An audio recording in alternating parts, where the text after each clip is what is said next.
अय्या सुमन, तू कशी आहेस? माझं राहू दे अगं, तुझी गोड बातमी ऐकली म्हणून आले आहे मी.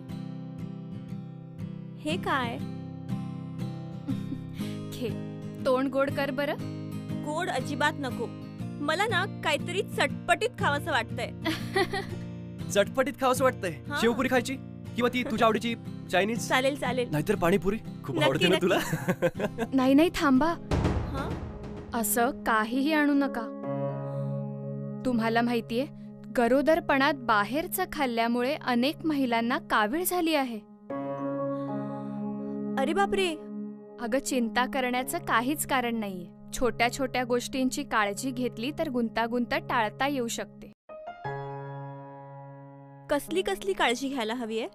अगं, साध्या साध्या गोष्टी आहेत, जसं शौचालयानंतर साबणाने हात धुणं, खास करून जेवणापूर्वी स्वच्छ हात धुणं. बाईसाहेब, आणखीन काय काय? घरचं ताजं अन्न खात जा. बाहेरील उघड्यावरील अन्न मुळीच खाऊ नकोस. रंगीबेरंगी सरबत पिऊ नकोस, बर्फाचा गोळा खाऊ नकोस. बस एवढी काळजी घे. आणि हो, गरोदरपणात उलटी होणं, लघवीला पिवळी होणं, ताप येणं इत्यादी लक्षणं आढळल्यास त्वरित डॉक्टरांच्या निदर्शनास आणून द्या. आणि नजीकच्या मनपा प्रसूतिगृहात नावनोंदणी करून घ्या. वेळोवेळी डॉक्टरांनी सुचवलेल्या रक्तचाचणी करून घ्या.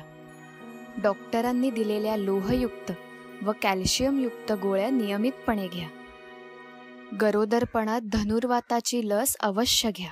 आणि गरोदरपणात वेळोवेळी तपासणी करणं सुद्धा महत्त्वाचं आहे, जेणेकरून काविळीची लक्षणं आढळल्यास डॉक्टर त्यावर त्वरित उपचार सुरू करतील.